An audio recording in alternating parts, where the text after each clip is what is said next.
एक ऐसा इंसान जिसने अपनी पिछली जिंदगी में स्वॉर्डसेंट बनकर तलवारबाजी की हर हद पार कर दी थी। मौत के बाद उसका जन्म एक ऐसी दुनिया में होता है जहां तलवार की कोई कीमत ही नहीं। यहाँ सिर्फ मैजिक को असली ताकत माना जाता है और तलवार चलाने वालों का मजाक उड़ाया जाता है। लेकिन उन्हें क्या पता, ये बच्चा कोई आम जादूगर नहीं, बल्कि इतिहास का सबसे खतरनाक तलवारबाज है। अब वो अपनी लेजेंडरी स्वॉर्ड्समैनशिप को मैजिक के साथ मिलाकर पूरी दुनिया को दिखाने वाला है कि असली ताकत जादू में नहीं, उसे चलाने वाले इंसान में होती है। हमारी कहानी स्टार्ट होती है रात के चमकते आसमान के नीचे। कैंपफायर के पास सैनिक पहरा दे रहे थे, जबकि चांद की रोशनी पूरे सैन्य शिविर पर बिखर रही थी। एक अंधेरे से तंबू के अंदर काले कवच में एक अकेला योद्धा मोमबत्ती की हल्की रोशनी में चुपचाप बैठा अपनी तलवार को बड़े ध्यान से चमका रहा था। उसके लिए यह तलवार सिर्फ एक हथियार नहीं थी, बल्कि अपने स्वामी के प्रति उसकी अटूट वफादारी का सबसे बड़ा सबूत थी। लॉर्ड एटलस के प्रति सीधी वफादारी की शपथ लेने के बाद उसकी पूरी जिंदगी का सिर्फ एक ही मकसद था, इसी तलवार के जरिए अपने स्वामी की सेवा करना। वो जवान गहरी नज़रों से तलवार को देखता रहा, क्योंकि उसे अच्छी तरह पता था कि उसके कंधों पर कितनी बड़ी जिम्मेदारी और फर्ज था। तभी अचानक तंबू का पर्दा हटाया गया और एक सख्त आवाज़ ने उसके ख्यालों को तोड़ दिया। जेनो! एक पल की भी देर किए बिना जेनो तुरंत खड़ा हो गया और अपने कमांडर के सामने पूरी इज्जत के साथ अपना सिर झुका दिया। उसके सामने खुद लॉर्ड एटलस खड़े थे, एक शानदार अनुभवी सेनापति जिन्होंने भारी चांदी का कवच और लाल रंग की लंबी चादर पहन रखी थी। एटलस ने ठंडी आवाज में अपना हुक्म सुनाया। सुबह होते ही सेना कूच करेगी और जेनो को सबसे आगे रहकर सीधे दुश्मन की सेना के बीचों बीच घुसना होगा। उन्होंने साफ शब्दों में कहा कि जेनो दुश्मन के जनरल गार्जा का कटा हुआ सिर लेकर वापस आए, ताकि हाउस ऑफ एराइड की महिमा और बढ़ सके। जाते जाते एटलस ने एक आखिरी सख्त चेतावनी दी, मुझे फेल मत करना। ये कहकर वे तंबू से बाहर निकल गए और जेनो घुटनों के बल बैठा हुआ, आंखों में जलते हुए दृढ़ संकल्प के साथ वहीं रह गया। अचानक जेनो के दिमाग में पुरानी यादें ताज़ा हो गईं। उसे वो बर्फ से ढका हुआ दिन याद आया जब लॉर्ड एटलस ने उसकी जान बचाई थी। उस वक्त वो सिर्फ एक लावारिस बच्चा था जो मौत के किनारे खड़ा था, लेकिन एटलस ने उसे अपना लिया और उसकी बेकार सी जिंदगी को एक नया मतलब दे दिया। दया का वो एक छोटा सा कदम उसकी पूरी जिंदगी बदल गया और उसके दिल में अपने स्वामी के लिए कभी न टूटने वाली वफादारी की चिंगारी जला गया। उसी दिन जेनो ने कसम खा ली थी कि उसकी पूरी जिंदगी और उसका पूरा शरीर सिर्फ उसी इंसान का है जिसने उसकी जान बचाई। वापस वर्तमान में जेनो ने अपनी आंखें खोलीं। उनमें अब सिर्फ एक ही चीज थी, अटल और अडिग दृढ़ संकल्प। उसने पूरी वफादारी के साथ जवाब दिया कि वो दिया गया ये खतरनाक मिशन हर हाल में पूरा करेगा। लॉर्ड एटलस फिर रात के अंधेरे शिविर की ओर बाहर चले गए, अपने सबसे वफादार हथियार को आने वाले खूनी युद्ध की तैयारी के लिए अकेला छोड़कर। उसका मिशन अब तय हो चुका था। जेनो ने अपनी तलवार को मजबूती से पकड़ लिया और आने वाली जंग में बिना किसी हिचकिचाहट के खुद को झोंक देने के लिए पूरी तरह तैयार हो गया। सुबह होते ही जेनो एक शैतान की तरह रणभूमि में टूट पड़ा। दुश्मन सैनिकों को खून और स्टील के तूफान के बीच बड़ी सफाई से काटते हुए वो मौत के एक बवंडर की तरह आगे बढ़ता है, बिना किसी मुश्किल के दुश्मन की सुरक्षा पंक्तियों को तोड़ता हुआ और जमीन पर खून बिखेरता चला जाता है। उसकी ठंडी और बेरहम आंखों में जरा भी दया नहीं होती। वो एक पल के लिए भी नहीं रुकता और अपनी तलवार की पहुंच में आने वाले हर बेवकूफ को काट गिराता है। कुछ ही पलों में उसके आसपास की जमीन गिरी हुई लाशों से भर जाती है, जबकि वो इस तबाही के बीच बिल्कुल शांत खड़ा रहता है। लेकिन उसे सांस लेने का भी मौका नहीं मिलता, क्योंकि तभी भारी कदमों की गूंज से जमीन हिलने लगती है। एक दुश्मन कैवलरी यूनिट पूरी तरह से सीधा उस तरफ बढ़ती हुई आती है। भारी कवच पहने हुए जंगली घोड़ों की एक विशाल दीवार उसकी तरफ दौड़ती हुई आ रही होती है, लेकिन हमारा एमसी अकेला खड़ा रहता है। उस खौफनाक भीड़ को देखकर भी उसके चेहरे पर जरा भी डर नहीं होता। दुश्मन कैवलरी का नेता पागलपन भरी मुस्कान देता है। उसे पूरा भरोसा होता है कि वह इस अकेले योद्धा को कुचलकर मिट्टी में मिला देंगे, लेकिन अंदर ही अंदर जेनो जानता था कि उसने अपने शरीर को जिस हद तक पहुंचाया है वो सब सिर्फ हाउस ऑफ एराइड की जीत के लिए किया गया था। उसने सालों तक खून की उल्टियां करते हुए और अपनी शारीरिक सीमाओं को तोड़ते हुए अपने शरीर को एक खतरनाक हथियार बना दिया था। उसने अपनी आत्मा तक को तोड़ दिया था, सिर्फ उस फॉरबिडन स्वॉर्ड तकनीक को पूरी तरह सीखने के लिए जो उसकी कभी न टूटने वाली वफादारी से पैदा हुई थी। दौड़ते हुए घोड़ों के बिल्कुल सामने वो नीचे झुककर एक स्टांस में आ जाता है और अपनी पूरी जादुई शक्ति को एक ही घातक बिंदु पर केंद्रित कर देता है। उसके चेहरे पर एक अंधेरी मुस्कान उभर आती है जब वो अपनी खास गुप्त तकनीक को सक्रिय करता है, फैंटम शैडो। एक पल के अंदर काली भूत जैसी ऊर्जा की एक लहर फूट पड़ती है जो खुद हवा को चीर देती है और पूरी दौड़ती हुई कैवलरी को बीच से दो हिस्सों में बांट देती है। खून हवा में ऊंचा उछल जाता है, क्योंकि पूरी विशाल कैवलरी चार्ज एक ही विनाशकारी वार में खत्म हो जाती है। दूर से देख रहे एराइड के दूसरे सैनिक नफरत भरी नज़रों से उसे देखते हैं और उसकी खतरनाक तलवार शैली को एक नीच जन्म वाले राक्षस का काम बताते हैं। लेकिन इस फॉरबिडन तकनीक का भयानक असर तुरंत दिखाई देने लगता है। जेनो जोर जोर से खून की उल्टी करने लगता है। वो कमज़ोर होकर ज़मीन पर घुटनों के बल गिर जाता है। उसके शरीर से खून बह रहा होता है। इतना ही नहीं, उसके अपने साथी भी उसकी पीठ पीछे उसे गालियां देते हैं और एक दूसरे को चेतावनी देते हैं कि उसके जैसे लोभन गंदे इंसान के पास भी मत जाना। जेनो मुश्किल से सांस ले पा रहा था। उसके चेहरे से पसीना बह रहा था। तभी जमीन के अंदर से एक और खौफनाक आवाज़ गूंजने लगती है। बेइंतहा शारीरिक दर्द सहते हुए वो दूर की तरफ देखता है, लेकिन अगले ही पल उसके चेहरे का रंग उड़ जाता है। उसकी आंखों के सामने दुश्मन की घुड़सवार सेना की एक और नई टुकड़ी पूरी रफ्तार से रणभूमि की ओर बढ़ती चली आ रही थी, जो उसकी कमज़ोर हालत का फायदा उठाने के लिए तैयार थी। अपनी हालत की गंभीरता समझते ही जेनो पीछे मुड़कर उस पहाड़ी की तरफ देखता है जहां लॉर्ड एटलस चुपचाप पूरी लड़ाई देख रहे होते हैं। अपनी कांपती हुई तलवार की तरफ देखकर जेनो अंदाज़ा लगा लेता है कि उसका टूटा हुआ शरीर अब सिर्फ एक आखिरी फैंटम शैडो हमला ही झेल सकता है। उसे पता था कि अगर उसने ये तकनीक एक बार और इस्तेमाल की तो शायद उसका शरीर हमेशा के लिए तबाह हो जाएगा। फिर भी वह पहाड़ी पर खड़े अपने मालिक की तरफ अपना सिर उठा लेता है। ऊंचाई पर लॉर्ड एटलस अपने विशाल युद्ध घोड़े पर बिल्कुल शांत बैठे होते हैं। वे बिना जरा सी दया के जेनो को नीचे देख रहे होते हैं। जनरल के चेहरे पर सिर्फ सख्ती और ठंडापन था। वो अपने सेवक से बिना किसी शर्त के पूरी कुर्बानी के अलावा और कुछ भी उम्मीद नहीं रखते थे। जिस इंसान ने उसकी जिंदगी को एक मकसद दिया था, उसी की अटल नज़र देखकर जेनो अपने दांत भींच लेता है और अपनी बेरहम किस्मत को स्वीकार कर लेता है। अपने मालिक के आदेश को एक आखिरी बार धीरे से दोहराते हुए वो मजबूती से अपना पैर जमीन में जमा देता है और अपनी आखिरी बेखौफ लड़ाई के लिए तैयार हो जाता है, चाहे इस आखिरी हमले में उसकी पूरी जीवन शक्ति ही क्यों न जलकर खत्म हो जाए। जेनो बिना एक पल के पछतावे के अपनी जान कुर्बान करने के लिए तैयार था। पहाड़ी के ऊपर खड़ा एटलस खामोशी से सब देख रहा था, अपने सबसे वफादार योद्धा को सिर्फ इस्तेमाल होने वाले एक औजार की तरह समझते हुए।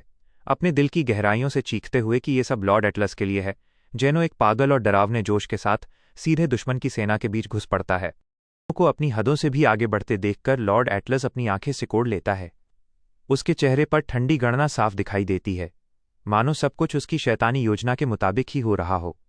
जैसे ही जेनो हमला करने के लिए आगे बढ़ता है, अचानक उसके शरीर से एक रहस्यमयी सुनहरी रोशनी निकलने लगती है। पहाड़ी से ये सब देखते हुए लॉर्ड एटलस अपना हाथ उठाता है और अपने जादूगरों को इशारा देता है। वो फैसला कर लेता है कि अब समय आ गया है अपने सबसे वफादार हथियार को हमेशा के लिए ख़त्म कर देने का, इससे पहले कि वो उसके काबू से बाहर चला जाए। अपने मालिक का आदेश मिलते ही हुड पहने जादूगर तुरंत गहरे बैंगनी रंग का एक जादुई ताबीज़ सक्रिय कर देते हैं और पहले से रची गई साजिश शुरू कर देते हैं। एक ही पल में रणभूमि के बीच जेनो के पैरों के नीचे से एक खौफनाक मंत्र फूट पड़ता है। गहरे बैंगनी रंग की जादुई जंजीरें जमीन को चीरकर बाहर निकलती हैं और जेनो को एक बंधन चक्र के भीतर कैद कर देती हैं, जिससे उसका पूरा शरीर बिल्कुल जकड़ जाता है। उस काली जादुई शक्ति के जाल में फंसकर जेनो दर्द और हैरानी से जोर से चीख उठता है। उसे समझ ही नहीं आता कि उसके अपने ही साथी उस पर हमला क्यों कर रहे हैं। गहरे बैंगनी रंग की मोहर धीरे धीरे उसके शरीर को और कसने लगती है और उसके भीतर बह रही उस रहस्यमयी सुनहरी शक्ति को जबरदस्ती दबा देती है। बेइंतहा जादुई दबाव के नीचे जेनो जोर से खून की उल्टी करता है, क्योंकि उसकी ताकत धीरे धीरे बिखरने लगती है। असहनीय दर्द और पूरी तरह लकवे जैसी हालत में फंसा जेनो महसूस करता है कि उसकी नज़र धीरे धीरे धुंधली पड़ रही है, जबकि उसके दिमाग में उसकी अपनी दर्द भरी चीखें लगातार गूंजती रहती हैं। बेबस हालत का फायदा उठाते हुए दुश्मन का एक योद्धा अपने विशाल युद्ध कुल्हाड़े के साथ चेहरे पर शैतानी मुस्कान लिए आगे बढ़ता है। बेबस पड़े योद्धा के ऊपर खड़े होकर वो हमलावर अपना भारी युद्ध कुल्हाड़ा हवा में ऊंचा उठाता है और जेनो को राक्षस कहकर उसका मजाक उड़ाता है। एक ही बेरहम वार में वो कुल्हाड़ा सीधे जेनो की बांह को चीरता हुआ निकल जाता है और उसका हाथ पूरी तरह अलग हो जाता है। अगले ही पल चारों तरफ खून की भयानक बौछार फैल जाती है। खून से लथपथ जेनो को देखकर दुश्मन पागलों की तरह हंसने लगता है और बताता है कि वो सिर्फ एक सौदा पूरा कर रहा है जो सीधे जेनो के अपने मालिक के साथ हुआ था, अपने ही खून के तालाब में टूटा हुआ पड़ा। जेनो ये सच जानकर भीतर से पूरी तरह बिखर जाता है कि उसकी मौत की साजिश खुद लॉर्ड एटलस ने रची थी। तभी रणभूमि में भारी कवच के कदमों की गूंज धीरे धीरे उसकी तरफ बढ़ने लगती है। धुंधलाती हुई चेतना के बीच जेनो ऊपर देखता है और एक लंबे कद की शख्सियत को अपने सामने खड़ा पाता है, जिसने भारी कवच पहन रखा था। अपने मरते हुए अधीनस्थ को देखते हुए लॉर्ड एटलस ठंडी आवाज में जेनो का नाम पुकारते हैं। खून से भरी आंखों से ऊपर देखते हुए जेनो मुश्किल से समझ पाता है कि जिस इंसान पर उसने सबसे ज्यादा भरोसा किया था, उसी ने उसके साथ विश्वासघात किया है। बिना जरा सा भी भाव दिखाए लॉर्ड एटलस शांत स्वर में कहते हैं कि एक हथियार के रूप में जैनो का काम यहीं खत्म होता है। खून खांसते हुए और टूटी हुई मुस्कान के साथ जैनो कमजोर आवाज में पूछता है कि उसके मालिक ने उसके साथ ऐसा धोखा क्यों किया। अपने बचे हुए एक हाथ से मिट्टी को कसकर पकड़ते हुए वो कांपती आवाज में लॉर्ड एटलस को पिताजी कहकर पुकारता है और बेचैनी से जवाब मांगता है। अपनी ठंडी और बेरहम नज़रों से उसकी तरफ देखते हैं और मरते हुए अनाथ को सख्ती से चेतावनी देते हैं कि वो कभी भी उनके रिश्ते को गलत न समझे। वे बिना किसी झिझक के कह देते हैं कि उन्होंने जैनो को एक बार भी अपना बेटा नहीं माना। यह बेरहम शब्द सुनते ही जैनो की आंखों से खून में मिले आंसू नीचे लाल खून के तालाब में टपकने लगते हैं। उन शब्दों ने उसके दिल के बचे हुए आखिरी टुकड़े भी तोड़ दिए। एटलस आगे बताते हैं कि सालों पहले उस बर्फीली सर्दी के दिन जब उन्होंने जैनो की बेजान आंखों में देखा था, तभी उन्हें उसके भीतर छिपी हुई असाधारण क्षमता दिखाई दे गई थी। उन्होंने कभी भी दुनिया से ठुकराए हुए एक बेबस बच्चे को नहीं देखा था। उन्होंने सिर्फ एक बिल्कुल खाली खोल देखा था जिसे दुनिया का सबसे खतरनाक हथियार बनाया जा सकता था। उस बच्चे को जीने की एक झूठी वजह देकर एटलस जानते थे कि जैनो एक वफादार जानवर की तरह पूरी जिंदगी अंधी निष्ठा के साथ उनकी सेवा करेगा। उनके लिए जैनो कभी भी एक इंसान नहीं था, वो सिर्फ इस्तेमाल करके फेंक देने वाली एक तलवार था जिसे हाउस ऑफ एराइड की सबसे गंदी और खूनी लड़ाइयां लड़ने के लिए तैयार किया गया था। लेकिन एटलस मानता है कि सिर्फ एक औजार होने के बावजूद जैनो हद से ज़्यादा खास बन गया था। बचपन से ही जैनो के शरीर के भीतर एक असामान्य और बेहद खतरनाक सुप्त आध्यात्मिक शक्ति छिपी हुई थी। उस डरावनी ताकत को हमेशा के लिए दबाकर रखने के लिए एटलस सालों तक उसे छिपाकर एक खास हरा दबाने वाला जहर पिलाता रहा। उस जहर को दवा बताकर वो हर बार छोटे जैनो को उसे पीने पर मजबूर करता रहा ताकि उसकी असली और छिपी हुई ताकत कभी भी जाग न सके। जंग के दौरान जैनो के शरीर से निकलती हुई सुनहरी रोशनी देखकर एटलस को यकीन हो गया कि सप्रेशन पॉइजन का असर आखिरकार अपनी हद तक पहुंच चुका है। उसे लगा कि बस कुछ ही वक्त बाद जैनो की वो डरावनी ताकत उसी के खिलाफ खड़ी हो जाएगी। इसीलिए एटलस ने फैसला कर लिया कि जैनो को अभी इसी वक्त खत्म कर देना होगा। और जब जैनो बेचैन होकर चीख चीख कर कहता रहा कि वो कभी अपने लॉर्ड के साथ धोखा करने का सोच भी नहीं सकता, अपने बचे हुए इकलौते खून से भीगे हाथ को आगे बढ़ाते हुए जैनो दर्द से चीख उठता है कि जिस इंसान ने उसकी जान बचाई थी वो उसके साथ कभी धोखा नहीं करेगा। अपनी बेगुनाही साबित करने के लिए वो अपने बुरी तरह जख्मी शरीर को उसकी आखिरी हद तक धकेल देता है और फिर से जोर से खून की उल्टी कर देता है। उसकी बेकार लगती गुहार से परेशान होकर लॉर्ड एटलस ठंडी आवाज में उसे चुप रहने को कहते हैं। फिर वे फैसला करते हैं कि अब जैनो को उसके नाम का असली मतलब बता ही दिया जाए। दुश्मन योद्धा के पास खड़े हो एटलस बताते हैं कि हाउस ऑफ एराइड में जैनो नाम का सीधा मतलब होता है डिस्पोजेबल स्वॉर्ड, यानी ऐसी तलवार जिसे काम खत्म होते ही फेंक दिया जाए। जैसे ही ये खौफनाक सर जैनो के दिल में उतरता है, एटलस और आसपास खड़े सारे सैनिक जोर जोर से बेरहमी भरी हंसी हंसने लगते हैं और मरते हुए योद्धा का मजाक उड़ाने लगते हैं। ये सब सुनते ही जैनो का शरीर पूरी तरह जवाब दे देता है। उसके पैर धीरे धीरे खून से भीगी जमीन पर धंस जाते हैं और उसकी जिंदगी तेजी से उससे दूर जाने लगती है। अपना खून से भरा चेहरा ठंडी मिट्टी पर रखते ही जैनो की चेतना धीरे धीरे हमेशा के अंधेरे में डूबने लगती है। अपनी तलवार के पास अपने ही खून के तालाब में पड़ा हुआ जैनो अपनी पूरी बर्बाद जिंदगी के बारे में सोचता है। उसने अपना बचपन, अपना शरीर और अपनी रूह तक कुर्बान कर दी थी, सिर्फ उस इंसान के लिए जिसने उसे कभी कचरे से ज्यादा कुछ नहीं समझा।